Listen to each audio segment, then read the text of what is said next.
Welcome along to the pilot episode of a new podcast here on wideshut.co.uk called Memetective. What is Memetective? Well, concept's fairly simple. How many times when scrolling through Facebook or Twitter or whatever else you go on, do you come across a meme or a news story or, a conspiracy theory or something that's been shared by thousands of people, and it turns out to be a complete load of shit? Well, if you're like me, that probably happens all day because you're on Facebook far too much. But what we're going to do here is talk about those memes and those stories. We're going to investigate them, see where they came from, maybe discuss kind of the backstory to them, any of the implications that they might have, and we'll kind of have a chat about it. Of course, I am Wide Shut editor Keelan Balderson. Most of you will already know me from the Wide Shut webcast, obviously, from my blog articles, some of the YouTube videos that I've made over the years. But I'm not alone in this new project. I'm joined on this pilot episode by my fellow Memetective, Sam Brooks. Hello, everybody. And I've done a lot of non-Wide Shut podcasts and things with Sam Brooks, mostly on pro wrestling. I don't know how many of you are into that, but we do that, and we also do something called the Broadcast. But who the hell are you, Sam? Why are you here? Well, I often ask that myself, but the reason I'm here is because, as Keelan says, people who spend a lot of time on the social media websites like Facebook, Twitter, or even in my case, Tumblr, Reddit, 4chan, any of those kinds of places, you often see stories that are embellished, made up of hyperbole, and just often wrong in most cases. And I feel as though it's a public service that we need to fulfill here in debunking most of these made-up stories. Yes, we're going to be a public service. We got a lot of hype to live up to as well. People are excited about this thing. We put the preview clip up a couple of weeks ago now, and I think it only took about 2 minutes to actually do it, but people kind of liked it, so I hope we do them justice. We have promised that this will go online in July. The day we're recording this is the 28th, so we might just about make the July deadline. I don't have the best track record when it comes to things like this. I always have great ideas, and I start things and then I never finish them. So I'm gonna put I'm gonna put it in your hands, Sam. You're gonna have to make me do this now we've started. Oh, you can count on me. I'll be there. Because there was this one time, people will know this, I made a I said I was going to make a documentary. I started a Indiegogo, which is like Kickstarter. I think I took about £500, and then I was like, guys, I can't finish this, so have your money back. Oh man, that sucks. I know, and the trouble is, they take like 10% or something of every donation. So, yeah, they do, yeah. Yeah, so when I was giving the money back, I ended up being like out of my own pocket because I didn't finish it. But so all in all, not a great endeavour. No, I also got contacted by the US government who thought I was sending money to Syria, which, because the film was about, it had Syria in it, and obviously they have like bots or something like running through the internet like Syria, Syria, Syria, and it's like, what is this guy doing? He's taking money for a film, and I guess they thought I was making a film to send money to Syria or something. I was like, hang on a minute, I'm a British citizen, who the fuck are you? Go away. Yeah, exactly. What reason would they have to interrogate you? I'm not sending money to Assad, don't worry. But yeah, it never got finished, so hopefully we'll actually do this weekly or maybe bi-weekly, depending on our schedules, but we'll see how it goes.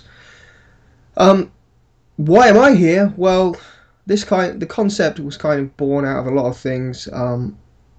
Many of you will know that I've been at the forefront of this delusional Hampstead satanic cult story, which is a clear example, as anything, of how false information can spread all over social media like wildfire and actually cause real damage to real innocent people. So that's part of where this idea came from. Um, I've become increasingly skeptical, not just of the mainstream media, but also the alternative. Just because somebody says, I'm an alternative media source, I'm not controlled by the mainstream, doesn't mean they're actually telling the truth. So that's one thing. And I think, yeah, like you said earlier, like whenever there's a chance, an opportunity to kind of dispel false information, it's worthwhile doing. So, that's one thing. But I also want to have fun with this. The Wide Shut webcast it got a bit dry and negative, and I just want to have a laugh. So that's part of the reason we're here. But I've rambled on here. So let's kick things off with our first story, and we'll go to Sam Brooks. What case have you been investigating this week? The first case of our meme detective careers is the Fallen Angel case that has been plaguing the internet recently. The Fallen Angel case, right? Essentially, for those who aren't in the loop of this, over the past week, maybe 2 weeks ago, it was a photograph that emerged online that apparently shows a real-life fallen angel that's been captured by the government after falling from the skies. You shouldn't have to be told this, of course. Angels don't exist. At least in the form of winged people in white robes and harps with halos. Sure, it's not just someone that fell off a plane while playing a harp. It's like, whoops. Yeah, probably. Just taking that cosplay a bit too seriously, but it shows a elderly woman lying face down on the ground with what appears to be naked wings, very flesh-coloured with veins and birthmarks and everything around it, with some grey hair over it. So some pretty weird, freaky-deaky shit we got going on here. Now, when I think of an angel, I think of like a young man with curly blonde hair who's all smooth and not some like old hairy woman. You would essentially think of the Hugo Boss face, right? Yeah, kind of thing, like the model type build. But no, this is just what appears to be a old age pensioner who was clearly out of Werther's originals and took to the skies to find them. Now, of course, this entire thing is bullshit, because, as we've said before, angels don't exist. But it's been all over Facebook, and it's been throughout Tumblr recently. Yeah, I was people, quite for some depressed. reason, believing this. Yeah, I was quite depressed that I saw this on my timeline. I like to think that the people who I friended aren't that crazy. I know there's a lot of crazy out there, but really, you And think there it's is that just true? point of having religious beliefs, and of course, everyone is free to believe what they choose. But when it directly interferes with what we know to be true and basic biology and science, you got to admit, hang on, this just can't be possible, and it isn't. So, what the hell is this thing? Many photographs have surfaced online with various fake news reports saying that it fell out of the skies into Texas, London, and even the Philippines, randomly enough. Oh yeah, London, Texas, in the Philippines. I've travelled there many times. Yes, I vacation there yearly with my family. But the actual source of this is a hyper-realistic sculpture created by these Beijing artists in 2008, so a long time ago compared to today's day. Yeah, you get that a lot where there'll be a meme and then it will resurface and it will be different. Someone's changed something, or someone will write a blog about it, and like a whole new group of people will share it. It's like, just there's a thing called Google. You can Google things and it will come back with some reasonable explanations for a lot of this stuff. Exactly, and we live in a day and age where everything that we do can be found on a website somewhere, or by a Google search. So you would automatically think, hang on, if this fallen angel has supposedly come down from the sky and landed in 3 separate locations at the same time, according to these news reports, there would be video footage of this. But no, there's just still photographs of this art installation that was made like 6 or 7 years ago. it's just very confusing as to why people would believe that this is real for any given amount of time. But yes, this is a fake story. You can clearly see that this angel is not real, and that's all you need to know about it, essentially. People like to believe in things that are outside of this world just to give some semblance to their religious beliefs or creative desires, but ultimately, it's bullshit.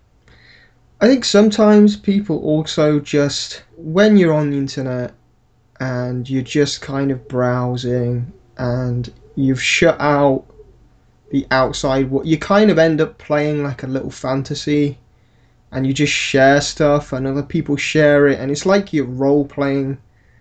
It's almost like you're role playing your own life. No, like if you stepped outside of your door and went to the shops and someone said there's a fallen angel, you'd be like, yeah, whatever. If you're like on your computer and you're just kind of sucked into it, it's like a, I don't know. It's just like sometimes people leave double lives. I think they just Yes, I do have to agree. It's that thing of anonymous activity where you can sort of leave behind any predispositions or precursors to anything that you have in your real life. Because when you're on the internet, it's just a couple of words typed out from a keyboard by somebody nobody else knows, essentially. So to have this, I assume would be a bit of fun, I guess, a bit of a creative exercise in order to get away from your real life, but this kind of thing, it just doesn't have any like belonging in the real world because it's an angel. It's a fictitious belief. yeah, and like you can enjoy these things on. There's this. What's the magazine? There was a long running magazine. I don't know if it's still being published. I think it's called like the Fortean Times or something. Um, and it publishes all this kind. You know, there's other magazines as well, but they publish all these kind of stories, and you buy it and you have a little fun, and you kind of learn about the, I don't know, the lore and the canon of how, you know, angels and demons and creatures and things. But you know that you know it's not real. It's just a hobby. Um, I'm a fan of H.P. Lovecraft. I'm very into the Cthulhu mythos. I appreciate it as a piece of literature, and that's fine because there are no photographs of Cthulhu who fell from the sky and supposedly landed in London. The point being, the minute that you ground these things in reality by capturing them on photo, video, or any of the sort, it ruins it. when you saw this, where was it being posted? Was it like a fake Onion article? Like you get those websites. There's one I see a lot called Before It's News, and basically what they mean by Before It's News is it's not news. It never was news. It's just shit that we're gonna link on the internet. How did you come across this? Well, it's mostly confined to the realms of Tumblr, which is known for being home to the fandoms and the social justice warriors. So you would think something here would be at home at Tumblr, and it was, to the point where I didn't see any calling out of it whatsoever. Mainly because I assume, you know, maybe it's a fault in my part, but I assume people who reblogged this post on Tumblr knew that it wasn't real and didn't entertain the idea that it was real. It was just an art installation that is pretty nice to look at if you're kind of strange. But Yeah, it did creep onto Facebook and it made it into the trending news section. And I instantly thought, yeah, no, no, no, no. I have no faith in humanity at all whatsoever at this point. on Facebook where you get the trending news, I assume that is basically just driven by some algorithm where something when something becomes popular enough, maybe there's like certain keywords like fallen angel, and Facebook basically just puts a link up in the corner, and then people click on that and it will show you various posts that have been quite popular about the fallen angel. But it makes you wonder, at what point does Facebook perhaps need to take responsibility for the information that, because in essence they're propagating a myth, they're propagating false information. I'm not sure whether their filters kind of do they verify anything, if you know what I mean, or is it whatever's popular is just there? Because it could just be complete bullshit. And if you're just a random person, or maybe, you know, like a young kid or whatever, browsing Facebook and you see trending and you click on this, what's there to inform you that this story isn't true? Well, I believe the way that that works in particular is that it's news being talked about by the Facebook users, presented to other Facebook users by Facebook itself. It's essentially news by the people for the people, as they would probably market it as. But as you say, it could very well be susceptible to like putting out fake stories. There could be stories that literally no one's talking about, but they're promoting anyway because it's Facebook. They have the ability to do that, I'm pretty sure. Yeah, and they've been caught in the past, sort of manipulating. There was an experiment, I think it was last year, where what they did was, I can't quite remember, they got a certain amount of users and they altered their timelines to show, I think it was only negative stories or something like that, and they were basically just monitoring people's responses to different stories and seeing how it all worked out. And it wasn't the genuine algorithm. They played with it so X group of people got positive stories and I'm probably butchering this, but it was something like this, an X group of people got negative stories, and then they went through an experiment and crunched the data, and it's like, hang on a minute, this organization is so huge, like, you don't really know what they're playing at. But yeah, the trending story thing, it just makes me wonder, because a story I posted on my pro wrestling page, that somehow got hooked up into that, and I was getting all these thousands of hits on my website. I'm thinking, what the fuck? Why is my Facebook page all of a sudden so popular? And somehow I just tapped into the algorithm, and what I wrote was put up there. And I mean, I like to think I have a certain amount of integrity, but could be anybody just posting any old bullshit. Exactly, and I think that's what's happened here, exactly that. Just someone posting a fake rumor online. To what end? No one really knows. Maybe just for the sake of doing it. That's what most people do nowadays with these fake stories. And with this one in particular, it's to the point where, I guess to some people, it's believable. But to people like me and yourself, it's like, hang on, no. There's just absolutely no way that this can be true.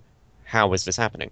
Yeah, and I think there's always going to be a certain percentage of people that willingly, or that just go along with this kind of thing. I'm not sure whether this particular story is going to have a huge impact on anybody. In a week it'll be something else. I don't know, Miley Cyrus died after jumping off Mount Everest, and then it won't be true and people will move on to the next story.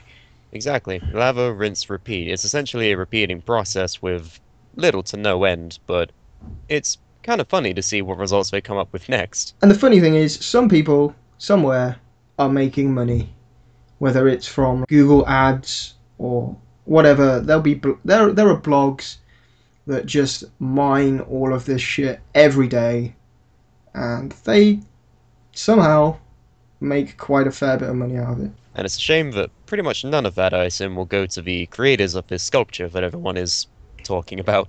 Yeah, right. It's actually quite a cool it's quite a cool thing to look at. Like, I don't know what they were aiming to do or whatever, but like, in terms of art, I'm not an art person, but I look at it and think, oh wow, that's pretty cool.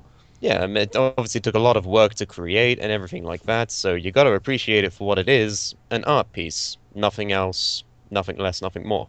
Yep, and I guess that wraps up the fallen angel story. There you go. Debunked. False.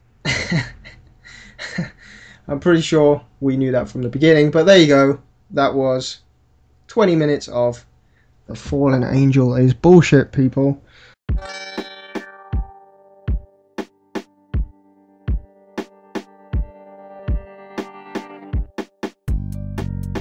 The meme that I've chosen this week, it's not a new one. Broadly speaking, it's been out there for quite a few years, but it relates to the mass shooting problem that's facing the United States right now. People aren't just killing each other with guns on an individual basis. There's become this kind of phenomenon where people are shooting up schools, cinemas, public places. Everybody knows what I'm talking about. Recently we had the Charleston church shooting, which was carried out by this young man called Dylan Roof, I believe. And so as part of, I think, this latest incident, there was a meme that was recycled that I came across that suggests the root cause of these mass shootings is psychotropic drugs.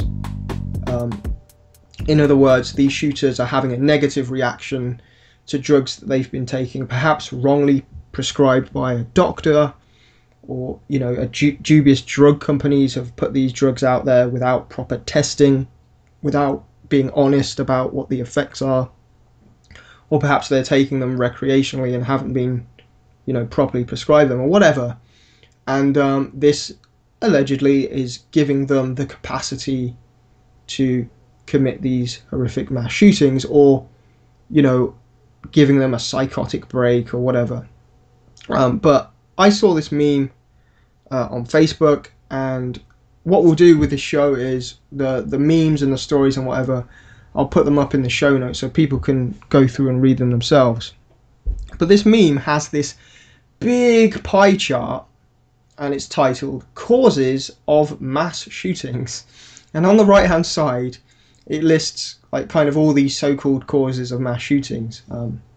At the top it says law-abiding gun owners, and then below that it says guns, and below that it says high-capacity gun magazines, and then assault weapons, and then right at the bottom with this red colour code it says people under the influence of Prozac, Zoloft, Paxil and other forms of psychotropic drugs.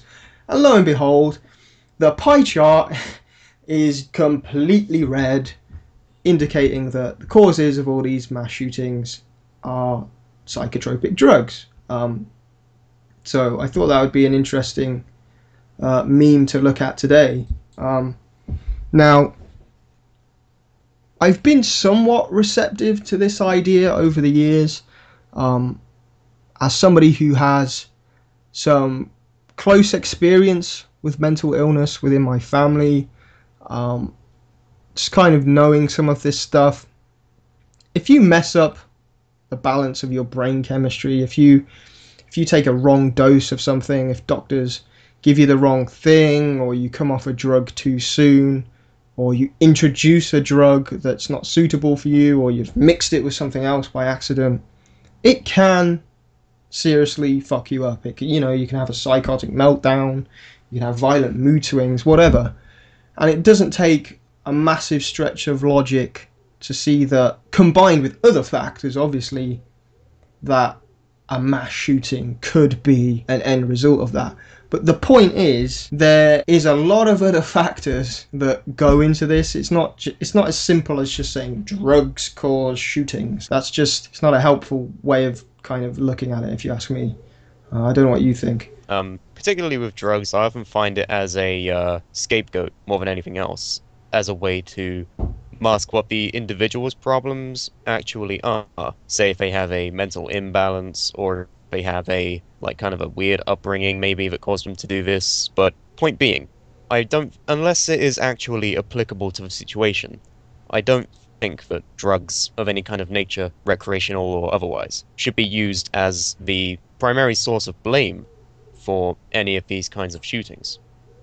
Yeah, it's not like there's a gun drug. You don't take I'm going to take the machine gun drug, and now I'm going to shoot a machine gun. There's some other things at play. That just sounds like it will. That sounds like it will make you grow machine guns out of your hands or something. Like it's some kind of weird genetic trial that they're going with. There's probably people that have actually said that by now on the internet. Oh, probably. Everything's been said on here nowadays.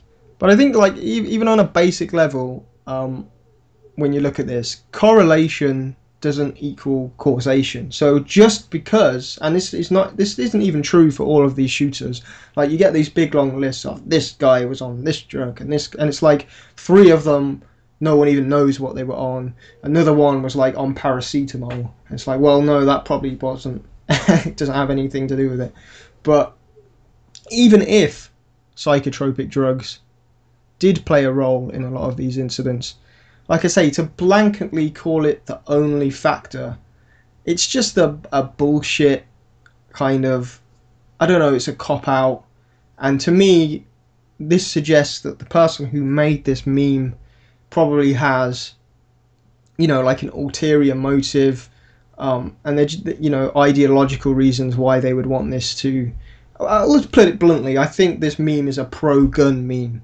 Like you look down the side of the list, it's like guns, legal gun owners, assault rifles, and it's like okay. And then at the bottom, drugs, and it was drugs. It's like no, this is just a stupid. It's not like it's a scientific, study. There's no real data here. Somebody's just listened to an Alex Jones rant and made a little graphic. It's just kind of a neat way to illustrate somebody's opinion. And there's actually quite an interesting element to this when I digged a little deeper. Because on the meme, and everyone can go see this, there's a short link to an article. It's tinyurl.com/psychotropic drugs kill. And if you follow that link, it actually takes you to, the page is offline now, but the page did exist at one point. And it takes you to a website called the International Society for Ethical Psychology and Psychiatry, which is shortened ICEP. And I don't know, like, have you used archive.org, where you can put like a link in and it will take you to an old version of the page? Oh yes, I've used the is it the Wayback Yeah, Machine? yeah, that's it. Yeah, I've used that a couple of times on the old Tumblr profiles actually to see what the hell happened to these missing people. Right, yeah. So if people put that link in there, they can actually see what I'm talking about. And this ICEP organization released a statement titled "The Connection Between Psychotropic Drugs and Mass Murder."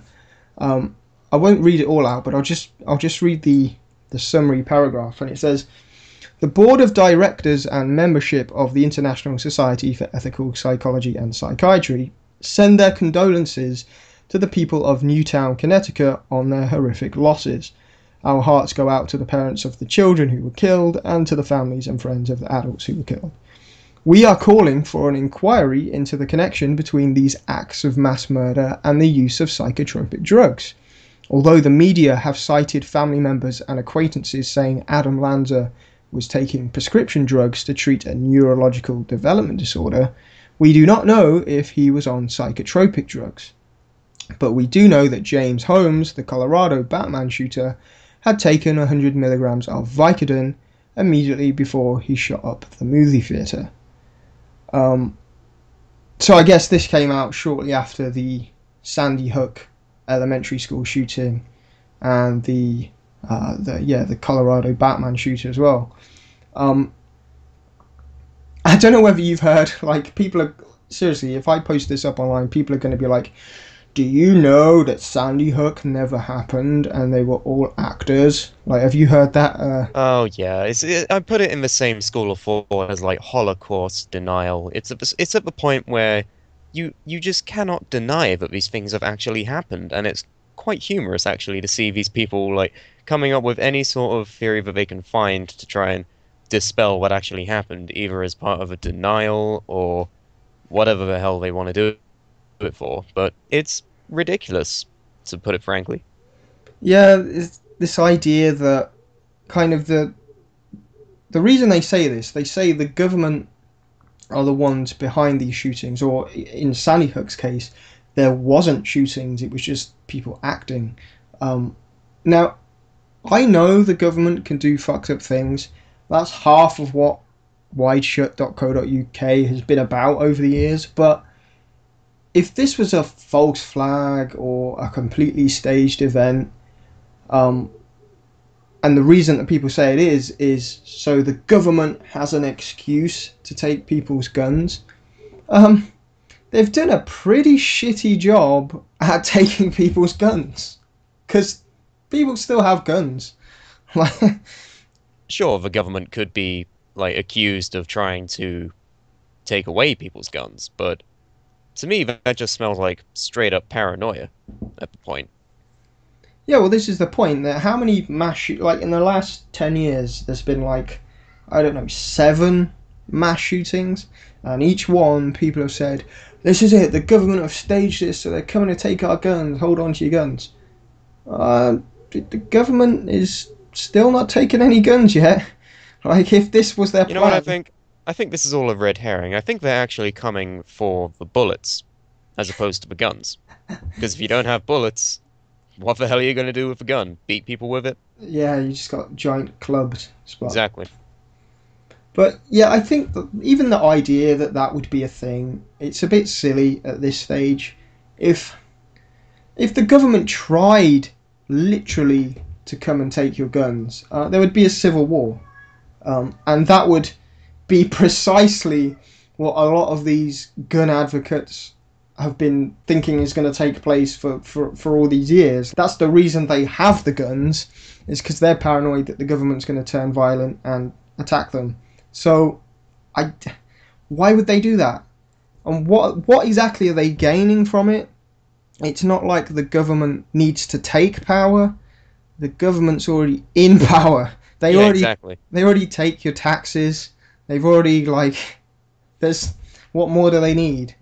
Well, they need your guns, they need your livelihood, they need your firstborn. Like, this isn't ancient Egyptian times. Like, there's no ends for justify any sort of means in regards to taking away a citizen's gun, but only if the specific citizen in question is proven to be dangerous and, I would say, capable of doing a mass shooting.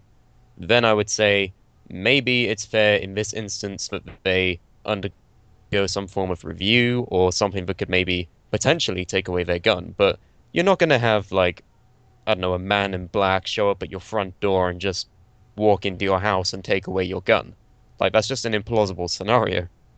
Yeah, and it's not, even if you watch the so-called left-wing news channels where they have people on there who are kind of against guns, they're not saying we're coming to your house to take your guns. They're saying people who have convictions, people who have been shown to be mentally ill, people who have violence issues, maybe we should not give them guns. That's not a crazy thing to say, is it? No, that's completely in line with how I think things should be done, because the way to prevent any of these things from happening is to nip it in the bud. And if making sure that these people who are unfit to bear arms don't have arms, then I don't see a Don't have problem with it. arms. Yeah, they just cut off both of their arms so that they can't really do anything. They can't pick up the arms with their arms in the first place.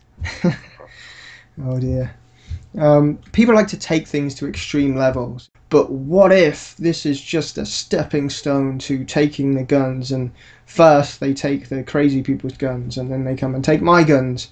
Well, deal with that when they are actually coming to take your guns. If they are coming to take your guns, then fine.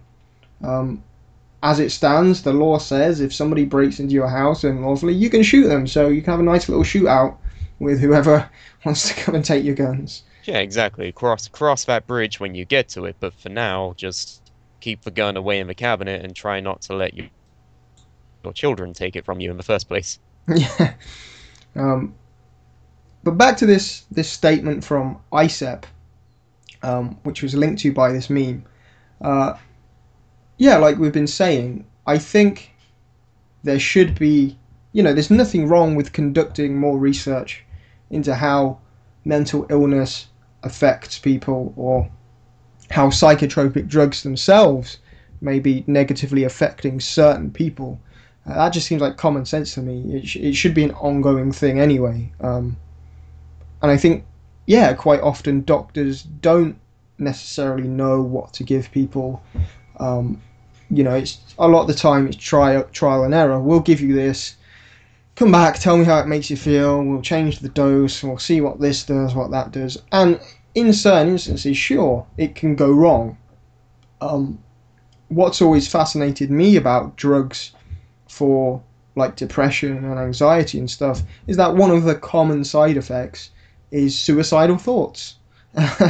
And that's supposed to be what these things are, I guess, trying to stop. So, yeah, obviously there are still things we need to learn about drugs. Not every person has the same reaction to certain things. It's not 100% perfected science yet. Things go wrong, and we should look into that. But it's not a cut and dry situation. It's not like drugs cause shootings. It's a lot of things. I didn't lock my guns up, so my kid went and shot people. It's maybe this guy had an undiagnosed mental problem. It's maybe this drug did make this person snap, but why were they in that position to begin with? There's all sorts of different factors, and it's just not helpful to be so rigid in your belief as to why these things happen. This meme was basically just a pro-gun meme. It's to just say, no, don't look at guns. There's nothing wrong with guns. We should all have guns. It's the drugs. Well, maybe not. Yeah, exactly. And especially with using drugs as a scapegoat. Drugs, I don't think is a science many people, including myself, can really understand without like years of research and like education about the entire thing. So, being that it's a complex matter entirely, it's easier to use as a scapegoat because not everyone really understands how these things can affect people to the point which will apparently cause mass shootings. So, it's one of those things that's easy enough to believe, but you really have to know what you're talking about. Yeah, it's kind of one of those things. People fear what they don't understand, and they see, like, oh, doctors are dishing out all these drugs, and I have no fucking idea what they're for or what they do. But this guy on the internet says it does this, so I'm going to believe him. Like, maybe if you went to university and, you studied to be a pharmacist or something, maybe you might have a better understanding about how these things work than just what a meme says. But what I found particularly interesting about all this is that the International Society for Ethical Psychology and Psychiatry, this ISEP, it actually has several ties to Scientology, which opens up a whole other can of worms. Oh boy, everyone's favorite religion, Scientology. Exactly. What this is there's a whole list of groups. Perhaps the most well-known one is called the Citizens Commission on Human Rights, which is a bit of a weird name. It's an anti-psychiatry organisation, but they give it this broad term about human rights, but whatever. And ISEP, if you go through the website and the people on the board of directors and all this kind of thing, they share some of the same people. They're interviewed in each other's publications. They speak at events. Like one person will speak at ISEP's event, and then the next month they'll be at the Citizens Commission on Human Rights event. And it looks like Scientology basically spreads their money through these groups. It doesn't mean that ISEP is a Scientology front. The Citizen Commission on Human Rights, that quite clearly is a Scientology front because it was founded by Scientologists. But this other group basically just kind of shares some of the same people and ideas and stuff. And they'll speak at the same events and whatever. And they have the same goal, which is basically, we don't agree with psychiatry. And what I want to know is, who are Scientology to have any kind of authority on this kind of subject? This is the group of weirdos that take you into a room and make you hold 2 tin cans and say they're going to help fix your mind. Who are these guys to be lecturing anybody on, like, psychology? Yeah, exactly. I mean, culturally, Scientology is viewed as a joke for celebrities to join in on and spout whatever messages they want to spew, but it's at the point where Scientology is just ridiculous when viewed by anyone outside of Scientology itself. So, yeah, you have a very good point. Why should we even listen to these people in the first place when they believe in aliens and intergalactic warlords and souls inside of volcanoes? Right. Have you seen... It's a new documentary, but it was based on a book. Have you seen Going Clear yet? I can't say that I have. What I took away from the film, and just reading a few other things, the reason that Scientology opposes psychiatry is essentially because they're competing with it. They have their own sort of system of understanding the mind that is called Dianetics, but it's a complete load of bullshit. But basically they can't have people going to regular therapists and getting regular treatment because they want to brainwash them to join the cult of Scientology. So in essence, it's like a competition thing. If you've got somebody that understands proper psychology and psychiatry and is getting treatment, then they're not going to be fooled into joining Scientology. Yeah, really. And why would I get that it's like a religious like group, it's kind of a cult thing, but to what end do you want everyone to be a Scientologist for? Like, what do you get out of it yourself? I guess it's money. But it must be because they have the is Scientology the group that has the ranking system where you pay them money in order to get to a different level? Yeah, it's kind of like Freemasonry where you study like this degree and then you get promoted, and when you get to the next degree you get all these special, almost like special powers, but you just have to give us 5 grand and 20% of your income, then you can go to the next degree, and by the time you get to the top you're just like, I want to leave now, but I'm Yeah, not allowed. you feel no different and you're completely out of pocket, so there's literally no point to it. Yeah, and people should watch this documentary. It's pretty interesting. They prey basically on vulnerable people, unhappy people, mentally ill people, and they take them into a room. Like, you've got to be a bit whacked out to even consider going to like a recruitment drive of Scientology to begin with. Like, you've got to be searching for something. Like, it's just the same as people that find Jesus or whatever. They're probably down on their luck and they're just looking for a solution. And these recruiters take them into this room. They give them these 2 tin cans, literally, like these 2 metal rods that are attached to a machine that, people don't even know if it even does anything. Like, it's just a little electrical current or something. It's described as kind of like a lie detector, but even lie detectors aren't foolproof. So basically, this is just some bullshit fake machine. But they get you in there. They make you believe that they're doing something to you that's going to help you. And yeah, they give you some basic therapy. They'll listen to your problems. They'll get you to sort of admit things, a bit like a Catholic confession at the same time. And I'm pretty sure, like, when you leave there, you've probably got a lot off your chest. You feel a bit better. You think somebody cares about you. And the next thing you know, you're in the cult of Scientology. Yeah, exactly. And it's the fact that they prey on these vulnerable people who, for lack of a better term, don't really know any better. They themselves are just looking for a crutch to help themselves in their own life with their own problems. So it's pretty easy to see why Scientology is viewed as the way it is if this is how they operate things. Yeah, and what is interesting about, they call these sessions auditing. That in itself is an interesting word, but basically what they try and do, according to this documentary and people that have left the church and whatever, they try and get you to admit secrets and personal problems that you perhaps haven't shared with anybody else. And they do this under the guise of therapy. We have the real therapy. You don't go to a psychiatrist. We know how to do this. We'll help you. And what they're actually doing is gathering all sorts of information about you. They store it on computers and in files.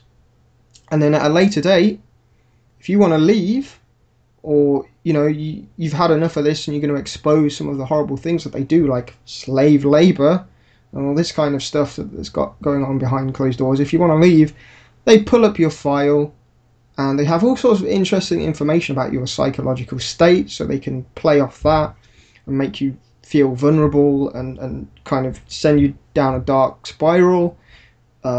If you've confessed things that you don't want the public to know, well, they can just leak that to the media. And they do all sorts of horrible things. A lot of these celebrities, John Travolta, I think, was one of them. He tried to leave, but because they've got so much dirt on him that would ruin his career and all this kind of thing, he can't, because it would leak out there. Tom Cruise seems to be a bit more kind of really into it, like he just loves it, and he's part of the kind of top brass of the organisation. I'm not sure he's ever tried to leave at all, but apparently John Travolta tried to leave and they had dirt on him and kind of screwed everything up for him. But yeah, it's a bit weird. That's It's just textbook examples of how a cult operates anyway, with a sinister underlying to get to where they want to be in their life at the expense of other people. yeah, exactly. And have you heard of the Richard Gere gerbil story? I think I have, yeah. I think it was either the 80s or 90s. I'm not sure really. I guess when was Richard Gere famous? I I guess I think it was around like the late 80s, I think, probably early 90s. I'm not too sure. yeah. The story goes that Richard Gere was considering joining Scientology, and he changed his mind. He thought it was bullshit. It's like they give you these tin cans. What the fuck is this crap? And then Scientology, through their network of people, released a story into the media that Richard Gere was rushed into hospital because he had a gerbil up his ass. And it's like, what? Because all the implications that it was some weird sex act or whatever. But that, in theory, is an example of how they can kind of ruin your life by making people think you put gerbils up your ass. Basically, and we live in that age where it's like people will believe anything that they hear, like even if there's like concrete evidence that this isn't real. It's like with the angel thing, they will just believe it blind. So it's pretty easy to ruin someone's life in this day and age Yeah, Richard Gere is a fallen angel. with a gerbil up his butt. Uh, um, so I'm losing my train of thought here, but yeah, Scientology basically backs all of these groups that oppose psychiatry because they themselves have their own wacky kind of system of. Uh, I guess that's the front idea of it, that they have their own version of psychology, but basically it's just a brainwashing exercise to get people into their cult. Um, but yeah, just an interesting example to me that you follow this meme that psychotropic drugs cause mass shootings, and you can find all of these different agendas: pro-gun, the pro-gun lobby, Scientology's in there somewhere, and it's just an example of how no matter what you read on the internet, there's going to be some ulterior motive. There's going to be some biases there. And I guess the trick is just think critically about what you read. If you see something, follow the sources, see who wrote it, see what their proponents are. Don't just believe something because you see it. Like, there's things behind what you read.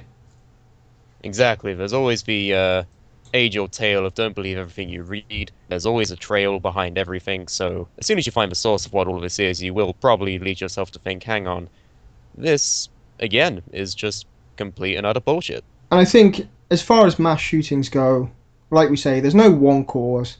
If the dude that shot up Sandy Hook, if his mother locked her guns away properly, that probably would have never happened. Exactly. There's all sorts of different factors in there. And I think really the root problem isn't guns, it's not drugs, it's not this or that, it's mental health. You don't shoot a lot of people unless you're in a broken mentality. Any kind of criminal really, other than like petty theft or whatever. When you get to the point of being a serial killer or a mass murderer or some deranged rapist, there's something going on in your head that's not going on in the head of other people. So you can't put the blame on all these superficial kind of symptoms. You have to get to the root of the problem. Oh, I'm not saying we know what that is, but something has gone wrong in these people's minds. And because that's probably the reason they were given the drugs in the first place, right? Doctors didn't just give them drugs for no reason. I know they do sometimes, and there's a grey area there, but it's a mental health issue. You don't shoot lots of people unless you're fucked up in some way. Exactly. And I'm going to put my faith in psychiatry to find out what the root of that problem is, as opposed to Scientology. Right, yeah. But yeah, I think that pretty much wraps things up this week. Thank you for listening, whether it's been via the MP3, which will be on the site, or if you listened on YouTube. For the time being, we'll be on the wide shut iTunes feed. I think probably by next episode we'll probably have a separate feed up and running if you just want to listen to this show. And As I said, we'd also like to hear from you guys, so if you've got any feedback, you've found any weird memes or stories yourself that you want us to discuss next episode, I think what we'll do is, on the Facebook page, I'll sticky a post to the top of the page, and then whatever you want to share, just post it into that post, and we'll check it out. And where else can they hear us, Sam? On the broadcast and the Supla and whatnot?